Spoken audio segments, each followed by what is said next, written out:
மாநில கொள்கை பரப்பு செயலாளர் அக்கா கவிதா அவர்கள் தங்கள் முன் பழங்குடி மக்களுக்கான உரிமை உரையாற்றுவார். தாய் தமிழ் சொந்தங்கள் அனைவருக்கும் வணக்கம். ஆதி தமிழர் விடுதலை இல்லாது மீதி தமிழர் விடுதலை வெல்லாது என்ற முழக்கத்தை முன்வைத்து நாம் தமிழர் கட்சியில் தமிழ் பழங்குடியின பாசறை நடத்துகின்ற பழங்குடி மக்களின் வாழ்வுரிமை பாதுகாப்பு பொதுக்கூட்ட நிகழ்வு இதை ஏற்பாடு செய்த அனைத்து உறவுகளுக்கும் நன்றியும் வாழ்த்துக்களும். இன்னைக்கு இந்த இடத்துல நான் என்ன பேசுறதுக்கும் ஒரு வகையில பழங்குடியின மக்களுக்காக பாடுபட்ட 2 நபர்கள் தான் காரணம். பொது வாழ்க்கைக்கு வரணும் என்ற விதையை அந்த 2 நபர்கள் தான் எனக்குள் விதைத்தது. நான் கல்லூரியிலே படிக்கும் போது இதனுடைய தொடர்ச்சியை நான் இறுதியில முடிக்கும் போது நான் சொல்றேன். அது ஏன் அப்படின்னு 2-3 நாட்களாக தொலைக்காட்சியில செய்தி பார்த்திருப்பீங்க. எங்க திருப்பினாலும் நாம் தமிழர் கட்சியில போராட்டம் பண்றாங்க, எந்த தியேட்டர்லயும் ஒரு படத்தை ஓட விட மாட்டேங்கிறாங்க, சென்சார் சர்டிபிகேட் வாங்கிட்டு வந்த ஒரு திரைப்படத்தை இவங்க ஓட விட மாட்டேங்கிறாங்க, பாத்தீங்களா நாம் தமிழர் கட்சியினர் செய்யறத அப்படின்னு சொல்லி பரபரப்பா பேசுறாங்க. ஆனா எந்த தொலைக்காட்சியும் எந்த செய்தி ஊடகமும் எதுக்காக போராட்டம் பண்ணோம், எங்கள் பக்கத்தில் இருக்கக்கூடிய அந்த நியாயத்தை பேச மறுக்கிறது. காரணம் என்ன? அரசின் அழுத்தம். அதுதான் காரணம். நியாயமா அரசு பேசிருக்கணும் அந்த விஷயத்தை. ஆனா நாங்க பேசுறோம். காரணம் என்ன? எங்களுக்கு வலிக்கும். கிங்டம் சொல்லி ஒரு தெலுங்கு திரைப்படம், அங்க உட்கார்ந்து இவங்களுக்கு என்ன வேலைன்னா தமிழர்களுடைய வரலாற்றை குற்ற பரம்பரையாக சித்தரிப்பது. ஏன்னா ஆந்திரால இருக்கவங்க அவ்வளவு பேர் உத்தம புத்திரங்க. அதுக்கு சாம்பிளிங்க ஆளும் ஆட்சியாளர்கள். உத்தம புத்திரன் 1, உத்தம புத்திரன் 2, உத்தம புத்திரன் 3ஆம் தலைமுறை 3. இப்ப 4க்கு பிள்ளையார் சொல்லி போட்டுருக்காங்க. எந்த ஊழல் பத்தி தெரியாது, அவ்வளவு கை சுத்தம். அதனால அவங்க பேச மாட்டாங்க. நம்ம தான் பேசணும். ஏன்னா எங்களுக்கு வலிக்கும். இலங்கையில வாழ்ந்தான தமிழன் எங்க இருந்தாலும் தமிழன் தான். அங்க வாழக்கூடிய பழங்குடி மக்களை கள்ளக்கடத்தல் செய்யறதாகவும் கடத்தல்காரர்களாகவும் சித்தரிச்சு காட்டுறது. இது ரொம்ப முக்கியமா ஏன் இங்க இருந்து ஆரம்பிக்கிறோம் அப்படின்னா, இந்த மக்களுக்கு திரைப்படம் மூலமாக எளிமையாக எந்த கருத்தையும் கடத்தி விடலாம் என்று ரொம்ப காலமா இதுதான் பண்ணிட்டு இருக்காங்க. இன்னைக்கு என்ன பேசுறாங்க? ஒரு திரைப்படம் வரும், ரஜினிகாந்த் அவர்கள்ட்ட போய் சின்னி ஜெயந்த் அவர்கள் பேசுவார். ஐயா, நீங்க எங்க சமூகத்துல இருக்கிற ஒரு மாதிரி எம்ஜிஆர் வேஷம் கட்டி ஆடினப்ப எங்களை எல்லாரும் மதிச்சாங்க, அதே மாதிரி நீங்களும் பண்ணீங்கன்னா எங்களை மதிப்பாங்க. நீங்க சின்னி ஜெயந்த் அவர்கள் மலைக்குறவர் கிடையாது. அந்த படத்துல அவருடைய கதாபாத்திரம் நரிக்குறவர்னு அவங்க சொல்லிக்கிறாங்க. நரிக்காரர். இங்க பிரச்சனையா அதான். உங்களுடைய தாய்க்குடி எதுன்னு வெளியில தெரிஞ்சிடக்கூடாது. நம்முடைய தலைநிலம் குறிஞ்சி. இந்த உலகத்தின் மூத்த குடி தமிழ் குடி. மூத்த இனம் தமிழனா அந்த அத்தனை தமிழனத்துக்கும் தாய்க்குடி நீங்க தான். உங்கள இருந்துதானா உங்களுக்குள்ள ஒரு பெருமிதம் இருக்கணும், திமிர் இருக்கணும். ஏற்றது தானே இந்த உலகமே அப்படின்னு. ஆனா என்ன பண்ணி வச்சிருக்காங்க? இன்னைக்கு ஒரு சான்றிதழ், ஒரு ஜாதி சான்றிதழுக்கு நாயா அலைய விடுற ஒரு அவலங்களை தான் இன்னைக்கு இருக்கு. ஆனா நீங்க என்ன பண்றீங்க? அலைய விடுறவனுக்கு ஓட்ட போட்டு அதிகாரத்துல உட்கார வச்சிருக்கீங்க. எவனாவது மதிச்சிருக்கானா? ஒடுக்கப்பட்ட மக்களுக்காக நீ சுதந்திரம் வாங்கி எத்தனை வருஷம் ஆச்சு? இன்னைக்கு ஜாதி சான்றிதழ் வாங்க முடியலன்னு சொல்றது கேவலம் இல்லையா? என்னைக்கு உங்களுக்கு புரிய போகுது? அப்படி புரிஞ்சிட கூடாதுன்னா உங்களுக்கு கல்வி மறுக்கப்படுது, எல்லா உரிமைகளும் மறுக்கப்படுது. ஏதோ மேடையை போட்டு பொழுது போகாம பேசல. நீங்க சிந்திக்கணும். நாங்க பேசுறது எங்களுக்காக இல்ல, உங்க அடுத்த தலைமுறைக்காக. என் தாய்க்குடி இன்னைக்கு ஒரு ஜாதி சான்றிதழ் வாங்க முடியல, அவங்களுக்கு பாதுகாப்பு இல்ல, காவல்துறைக்கு ஆள் கிடைக்கலன்னா வழக்கு போடுறதுக்கு நீ ஆளு. என்னென்ன கேஸுக்கு ஆள் கிடைக்கலையா புடிச்சு உள்ள போடுறதுக்கு பழங்குடியின மக்கள். ஏன்னா இவன் தானே குற்றம் பண்ணிக்கிட்டு இருந்தா. ஆனா இவங்க பூரா கும்பிடுறது ஊரா முருகன் கோயில். முருகன் வந்தது குற்ற பரம்பரையா? சொல்லுங்க. சேகர் பாபு சொல்வாரு, 6 படை வீட்டுக்கும் நாங்க குடமுழுக்கு பண்ணிட்டு இருக்கோம். நீ குடமுழுக்கு பண்ண சொல்லல,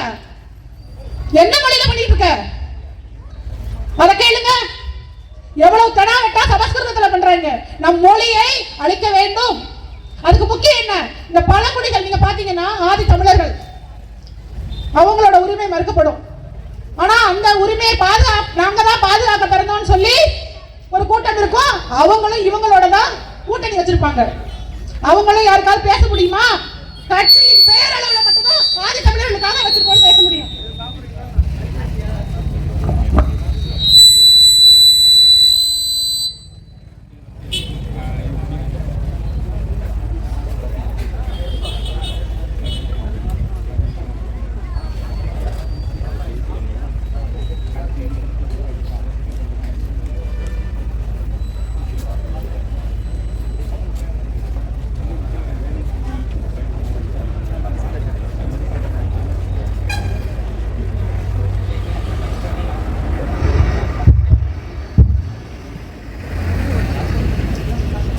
ஹலோ, கட்சியை பேரளவுல தான் ஒடுக்கப்பட்ட மக்களுக்குன்னு சொல்லி வச்சுக்கிறாங்க.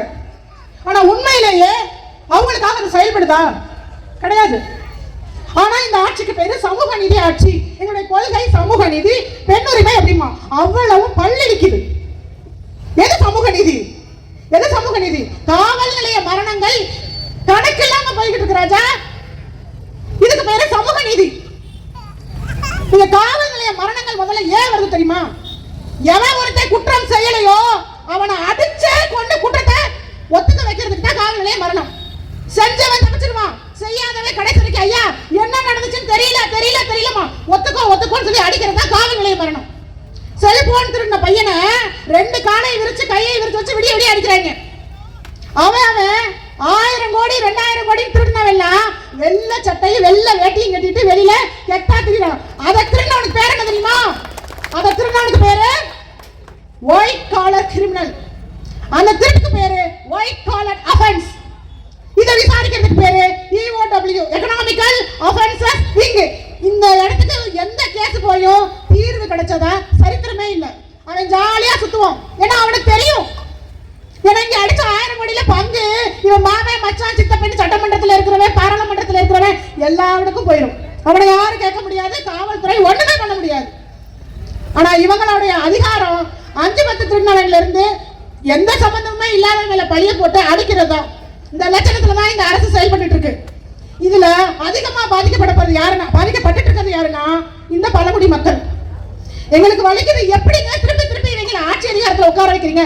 சமூக நீதினு சொல்றதெல்லாம் சுத்த போய். உங்களுக்கு ஒரு சின்ன உதாரணம், இவங்களோட அதாவது விளம்பரத்திலேயே அரசியல் செய்வாங்க. ஒரு ஹலோ எஃப்எம்ல ஒரு விளம்பரம் வருது. என்ன விளம்பரம்னா, ஒரு அம்மா பேசுறாங்க. பேசுற அம்மா யாருன்னா அந்த அம்மா உயிரோட இல்லையா, செத்து போய் ஆவியா வந்து பேசுதான். யாருக்காக? ஸ்டாலினுக்காக. காமெடியா இல்ல? என்ன சொல்லுதுன்னா அந்த அம்மா, நான் வந்து 3 வருஷத்துக்கு முன்னாடி 4 வருஷத்துக்கு முன்னாடி இறந்து போயிட்டேன். ஐயா ஒரு திட்டம் கொண்டு வந்திருக்கிறார் முதலமைச்சர், அந்த நலம் காக்கும் ஸ்டாலின் நினைக்கிறேன். நலம் காக்கும் ஸ்டாலின் திட்டம் மட்டும் இருந்துச்சுன்னா நான் உயிரோட இருந்திருப்பேன் அப்படின்னு அந்த அம்மா சொல்லுது. நீங்க ஒரு வாரத்துக்கு முன்னாடி யோசிச்சு பாத்தீங்கன்னா ஐயா ஸ்டாலின் அப்போலோ மருத்துவமனையில அனுமதிக்கப்பட்டிருந்தாரு. நான் கேட்கிறேன், நீ ஆவியா வந்து ஏமா பாவி ஆகுற? கொஞ்சமாவது மனசு வேணாமா? வீடு தேடி மருத்துவர்கள் வராங்க, அதனால உங்க உயிரையே காப்பாற்ற முடியும்னா லேசாக தலை சுத்துச்சு. அந்த லேசா தலை சுத்துனதுக்கு அதே மருத்துவர்கள், சிறந்த உலகத்தரம் வாய்ந்த அந்த மருத்துவர்கள் கோபாலபுரம் பக்கம் வரமாட்டாங்களா? வரணும்ல. செத்து போற உயிரையே காப்பாற்றி பிடிக்க முடியும்னு சொல்ற அந்த முதலமைச்சருக்கு லேசா தலை சுத்துதானே? ஒரு கசாயம் வச்சு கொடுத்தா சரியா போயிருக்கும். துர்கா ஸ்டாலின் அம்மாவுக்கு தெரியுமா தெரியாதான்னு தெரியல. சிந்திக்கணும், சிரிக்கிறதுக்கு பேசல. முடியுமா முடியாதா? முடியும் தானே. என்ன சரி பண்ற மருத்துவருக்கு உன்ன சரி பண்ண முடியாதா? ஓட்டி தானே. ஒருத்தர் வேண்டாயா, 10 பேர் கூப்பிட்டுக்கோ. ஏன் அப்பல்லோவுக்கு போனேன்? ஏன் போனேன்? உங்களுக்கு உலகத்தரம் வாய்ந்த மருத்துவம். ஏன் நீங்க உலக அழகி, நாங்க என்ன உள்ளூர் கிளவியா? அப்ப இதையும் யோசிக்காம விளம்பரம் பண்றாங்க பாருங்க. ஒரு ஆட்சி 5 வருஷம் ஆட்சிய விளம்பரத்திலேயே ஓட்டினவன் எவனாவது இருக்கானா? நான் யார் தெரியுமில? நான் கலைஞரின் மகன் தெரியுமில? எதுக்கு எடுத்தாலும் கலைஞரின் மகன் தெரியல. அந்த கர்மத்தை ஞாபகப்படுத்தாம உனக்கு ஓட்ட குடுத்துட்டாங்க. அதை யோசிச்சிருந்தாங்கன்னா ஓட்டு போட்டுக்க மாட்டாங்க. அந்த என்ன இந்த சுதாரிச்சுக்கங்கன்னு சொல்லியிருக்காரு. நீங்க தான் சூதானமா இல்ல. தெள்ள தெளிவா சொன்னாரு மனுஷன். இந்த காடுகள்ல 4 மரத்தை நட்டு வச்சிருந்தா கூட காட்டு மரம் செழிச்சு காடு செழிச்சு நாடு நல்லா இருந்திருக்கும். நீங்க நாட்டுல கட்டு மரத்தை வளர்த்து விட்டுருக்கீங்க. அந்த கட்டு மரம் அதுக்கு 2 வாரிசை வளர்த்து விட்டு போயிருக்கு. இதெல்லாம் நமக்கு தேவையா? யாரு உங்களுக்காக நிக்கிறாங்கன்னு இன்னும் பாருங்க. இந்த விளம்பர அரசியலை நம்பி ஓட்டு போடுறோம் இல்லையா, இந்த அறிவுத்திறனுக்கு பேர் என்ன தெரியுமா? பகுத்தறிவு. இவ்வளவுதான் பகுத்தறிவு. எல்லாமே விளம்பரம். ஏன்னா நமக்கு ஒரு நோய் இருக்கு. விளம்பரத்துல வர்றது, சினிமாவில் வர்றது, அதை அப்படியே உள்வாங்கிக்கிறோம். சினிமாவில் என்ன சொன்னாலும் சரி, எம்ஜிஆர் வந்து 4 பாட்டிய வாங்கம்மா அப்படின்னு கையை பிடிச்சு கூப்பிட்டா எம்ஜிஆர் தான் எல்லாருக்கும் மாணவங்க அப்படின்னு. எம்ஜிஆரோட உண்மை முகம் விடுதலை 2 படம் பார்த்தீங்களா எல்லாரும்? உங்களுக்கு எல்லாமே சினிமால இருந்தே சொல்லிடுவோம். ஏன்னா வரலாறை படிச்சு அந்த புத்தகத்துல இருந்து எடுத்து சொல்வதை விட உங்களுக்கு புரியுற மாதிரி எளிமையா சொன்னா சமீபத்துல படம் பார்த்திருப்பீங்க. இந்த பழங்குடியின மக்களை எந்த அளவுக்கு துன்புறுத்திருப்பாங்க. அவங்க செஞ்ச வேலை என்ன? காடு எங்களுடையது, குறிஞ்சிநிலம் எங்களுடையது, இதை எந்த கார்ப்பரேட் காரனை ஆக்கிரமிக்க விட மாட்டோம் என்ற உரிமை குரல் அந்த படத்துல நீங்க பார்த்திருப்பீங்க. போராடுகிற குணம் மக்களிடையே இருக்கக்கூடாது அப்படிங்கறதான் காவல்துறையை வச்சு அடிச்சு துன்புறுத்தி எத்தனை பழங்குடியின பெண்களை மானபங்கப்படுத்தி பாலியல் வன்புணர்வு செஞ்சு வாழ்க்கையை நாசமாக்கி காவல்துறை. அந்த பேருக்கு என்ன அர்த்தம் தெரியுமா? யாருக்கு காவல் காக்கிறதுக்கு காவல்துறை? யார காவல் காக்கிறதுக்கு? இந்த கூட்டத்தையா? கோபாலபுரம் கூட்டத்தையா? சரி, அறிவாளர்களுக்கு சம்பளம் தராங்களா? 5 பைசா எடுக்க மாட்டாங்க. 5 பைசா எடுக்க மாட்டாங்க. அவங்களுக்கு தான் காவல்துறை காவல் காத்துட்டு இருக்கு. எல்லாமே தெரியுது எல்லாருக்கும். ஆனா ஏன் வேற வழி இல்லையா என்ன? அக்கா சொன்ன மாதிரி பேய் விட்டா பிசாசு, பிசாசு விட்டா பேய், வேற வழி இல்ல. அன்னைக்கு நிலைமைக்கு பேய் பிசாசு மட்டும் தான் இருந்துச்சு. ஓகே, 5 இயர்ஸ் பேய் ஓகே, 5 இயர்ஸ் பிசாசு ஓகே, அப்படியே இருந்து பழகிட்டீங்க. இன்னைக்கு தான் ஆப்ஷன் இருக்குல்ல. உங்க பிள்ளைங்க நாங்க இருக்கோம்.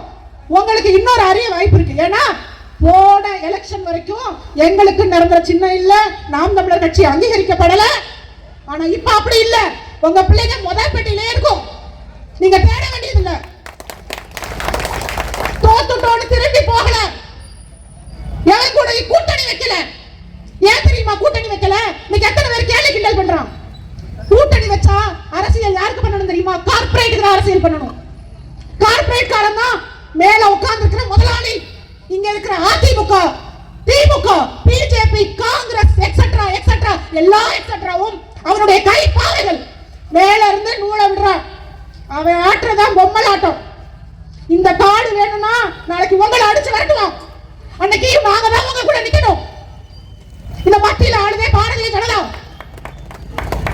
அவன் எல்லாரையும் மிரட்டுறான். இடி ஐடின்னு அவன் மிரட்ட முடியாத ஒரு கூட்டம் இந்த இந்தியாவிலே இருக்குன்னா அது எங்களை மட்டும்தான். தொட முடியலையே. மோடி சீமான பாக்கணும். வாய்ப்பில்ல ராஜான்ட்டார். வாய்ப்பில்ல ராஜா, வாய்ப்பில்ல. நீ நினைச்ச உடனே ஓடி வந்து பாக்குறதுக்கு நான் என்ன நீ வச்சாளா? நீ வச்சாளா?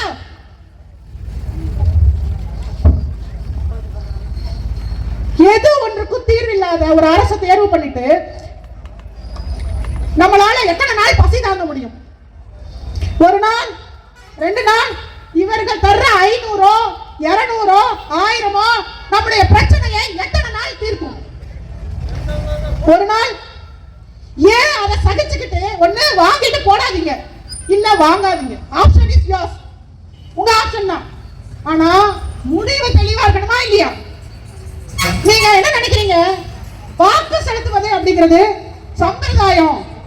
போற இன்னைக்கு நீ அதிமுக போட்டியா, நான் திமுக போட்டேன், அது இல்ல. நான் இன்னைக்கு அடமானம் வைத்தது என் பிள்ளையின் எதிர்காலத்தை. ஞாபகத்தை வச்சுக்கோங்க. திமுகவுக்கு அதிமுகவுக்கு ஓட்டு போட்டா என் பிள்ளையின் எதிர்காலம். இந்த மலை உங்களுக்கு சொந்தம் இல்ல. கார்ப்பரேட் காரே இங்க வந்து டங்ஸ்டன் எடுக்கிற, இங்க வந்து யுரேனியம் எடுக்கிற, ஏதாவது விளையுது. இவங்க சாட்டலைட் விடுறதுலாம் மேல உட்கார்ந்து இங்க என்னென்ன இருக்குன்னு தேடுறதுக்கு தான். இந்த நீங்க நியமிக்கிறீங்கல்ல ஆட்சியாளர்கள், அரசியல்வாதிகள், அவனோட வேலை என்ன? புரோக்கர் வேலை பார்க்கறது. இந்த புரோக்கர்களை தான் நீங்க தேர்ந்தெடுத்துட்டு இருக்கீங்க. இதுல பெருமை வேற. எங்க ஊர் எம்எல்ஏ அப்படி யாராவது ஒருத்தர் சட்டசபையிலங்க நான் பார்த்த வரைக்கும் ஒருத்தர் கூட மக்கள் பிரச்சனையை பேசுறதே இல்லை.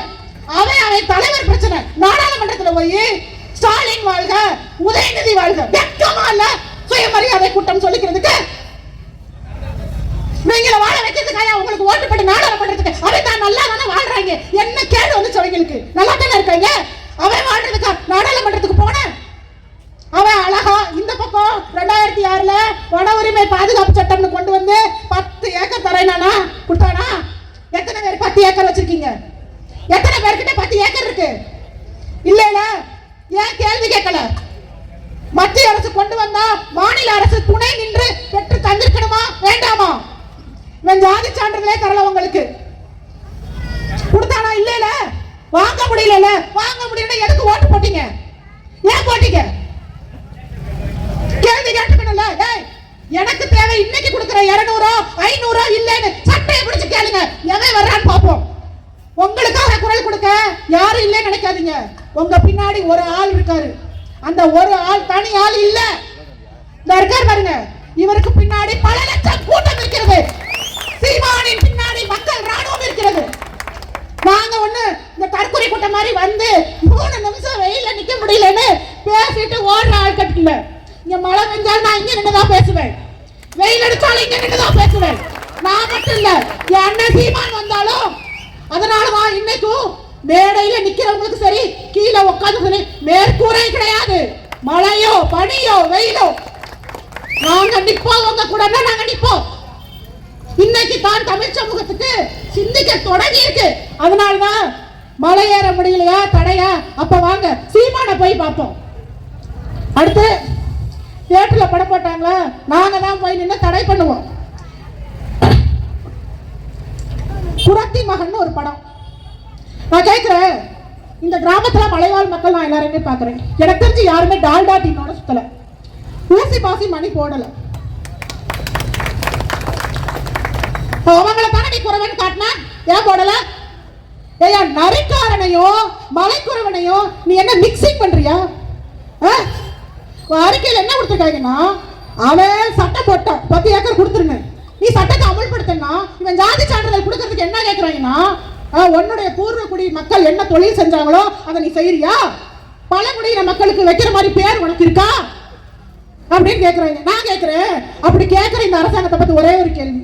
இசை வேளாளர்னு ஒரு சமூகம் இருக்குங்க ஐயா, அதோட வேலை என்ன? நாதஸ்வரம் ஊதணும், மோளை அடிக்கணும், அதானே? சட்டசபையில் அவங்களுக்கு என்ன வேலை?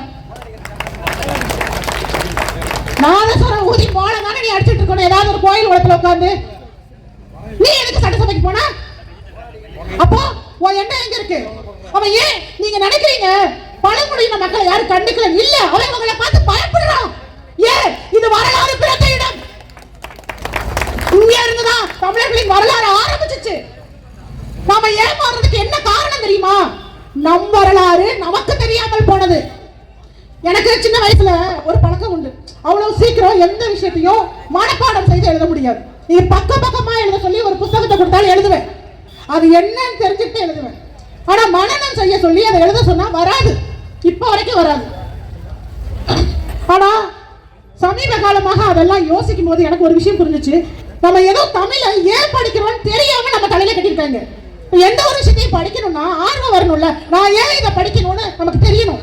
சும்மா ஒப்புக்கு பாடங்களை கொடுத்து ஒப்புக்கு ஒரு தமிழ் பாடம் வச்சிருக்கே தவிர நம் பிள்ளைகளுக்கு அரசு கத்துக் கொடுக்க நீங்க சொல்லிக் கொடுங்க. இந்த பாடல்களில் வருகிறது இல்லையா, சங்க இலக்கியமோ திருக்குறளோ, இது எல்லாமே நம்முடைய வரலாறு. இது புரிஞ்சிருந்தா அன்னைக்கே நான் படிச்சிருப்பேன். இன்னைக்கு உட்காந்து படிக்கிறோம்.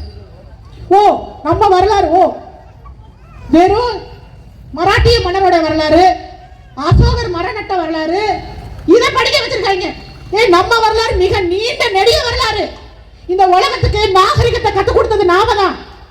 வெளிநாட்டுக்காரன் நம்மள படிக்க இங்க வரான். இங்க இருக்கிறவன் வட இந்திய வரலாறு கொண்டு நம்ம மேல திணிக்கிறான். அதுக்கு ரத்தன கம்பளம் விரிக்கிறது யார் தெரியுமா? நீங்க நியமிச்ச இந்த ஏஜென்ட்டுகள் தான். இந்த ஏஜென்ட்டுகள் பேர் ஏஜென்ட் தான். என்ன அரசியல்வாதியா? எவன் ஒருத்தர் மக்களுக்காக நின்னா?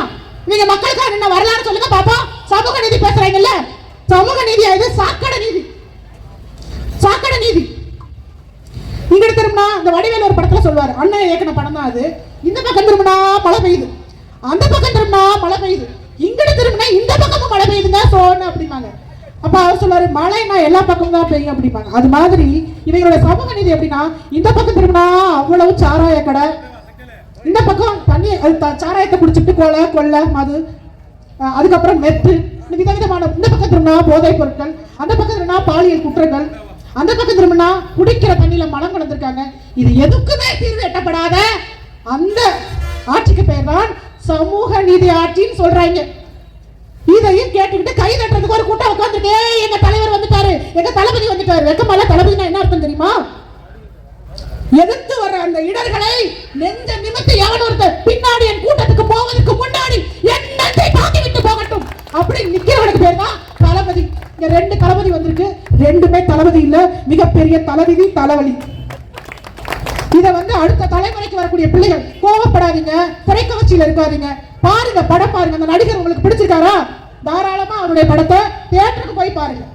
அது கூட முடிஞ்சா உங்க நடிகர்கிட்ட சொல்லி, ஐயா நியாயமான அந்த டிக்கெட்டுக்கு காசு வசூல் பண்ண சொல்லி முதல்ல நம்ம துறையில உங்க பேரை சொல்லி நடக்கிற ஊழலை முதல்ல ஒழிச்சு விடுங்க. அப்புறம் உள்ளூர்ல இருக்க மத்த பிரச்சனை பத்தி பேசுவோம்னு எடுத்து சொல்லி பாருங்க. அந்த நடிகர் என்ன சொல்றாருன்னு பாப்போம். இது வம்புக்கு பேசுறதோ இல்ல, நிஜத்தை நிதர்சனத்தை பேசிக் கொண்டிருக்கிறேன். இந்த யதார்த்தத்தை அவங்க பேசலாம் பேச மாட்டாங்க.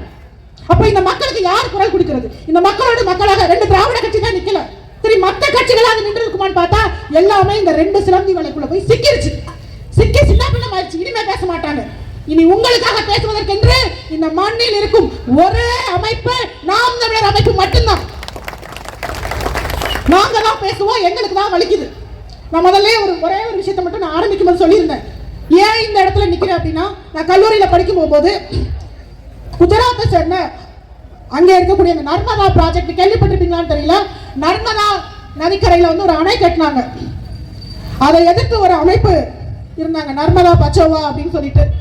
அதை நடத்தினவங்க மேதா பட்கர்னு சொல்லி ஒரு சமூக செயல்பாட்டாளர்.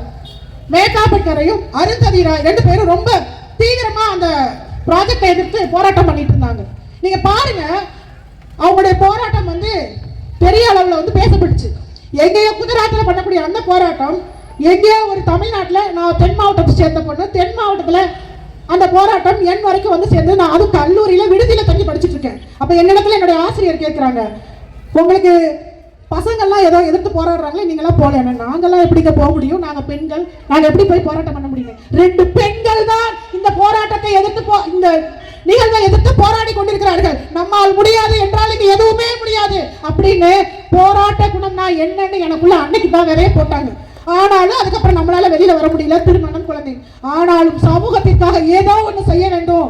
எந்த பழங்குடியின மக்களுக்காக அவங்க 2 பேர் நின்னாங்களோ அதே மாதிரி நம்ம நிக்கணுன்ற எண்ணம் இருக்கும். ஆனா என்னுடைய எண்ணம் இன்னைக்கு இங்கே கொண்டு என்னை நிப்பாட்டி இருக்குது. மறுபடியும் சொல்றேன், உங்களுக்காக எப்பவும் உங்களோடு உங்கள் பிள்ளைகள் நாங்கள் இருக்கிறோம். நீங்க கள்ளச்சாராயம் காய்ச்சிட்டாங்கன்னு சொல்லி தயவு செய்து இந்த மக்களை அதுக்கு அடிமைப்படுத்துறதோ, அந்த வழக்குகள்ல கொண்டு போய் போர்த்து விடுறது, சேர்த்து விடுறது, தயவு செய்து உங்க அடுத்த தலைமுறை பிள்ளைகளுக்கும் இந்த நிலைமை தொடர வேண்டுமா என்பதை சிந்திச்சு செயல்படுங்க. 1000 சட்டம் கொண்டு வர்றாங்க, 10 ஏக்கர் நிலம் இன்னைக்கு யாருக்கிட்டையும் கிடையாது. அந்த நிலத்தை வாங்குறதுக்கு போராடணும். இவன் கடைசிக்கு ஜாதி சான்றிதழ் தரவே மாட்டான். நம்ம தீர்மானம் போடலாம், கோரிக்கை வைக்கலாம், ஆனா செயல்படுத்த வேண்டிய இடத்தில் யார் இருக்கணும்? சீமான் இருந்தால் மட்டும்தான் அது முடியும். ஸ்டாலினுக்கு எப்படி வலிக்காது, ஒண்ணுமே செய்யாது. அதனால ஒரே ஒரு விஷயம் தான் இன்னமும் என்னால மறக்க முடியாது. இந்த நரிக்குறவர்கள் பேரை சேர்த்துட்டாங்கன்றதுக்காண்டி ராஜபாளையத்துல ஒரு போராட்டம் நடந்தது. அங்க எல்லாரையும் அடிக்கும் போது ஒரு சிறுவன் அழுத அழுகை இன்னமும் என் காதுக்குள்ள கேட்டிருக்கு. மாமா என்ன அடிக்கிறாங்க, மாமா மாமா என்ன அடிக்கிறாங்க, மாமா நாங்கள் செஞ்ச தப்பு என்னன்னு உங்களுக்கு வலிக்கலையா? எனக்கு வலிக்குது, உங்களுக்கு வலிக்கலையா? அந்த சிறுவனின் அழுகுரல் கேட்டுக்கொண்டே இருக்கிறது. அந்த உரிமை குரல் உண்மையிலேயே உரிமை பெற வேண்டுமானால் இவங்களை தூக்கி எரியல அப்படின்னா உங்க பிள்ளைகளுக்கு எதிர்காலம் இல்லை. உங்களுக்கு வாழ்வென்று ஒன்று உண்டு என்றால் இங்க கை வைங்க. இவர்தான் தீர்வு என்பதை உரக்க கூறிய உரையை நிறைவு செய்கிறேன். நன்றி, வணக்கம். நாம் தமிழர்.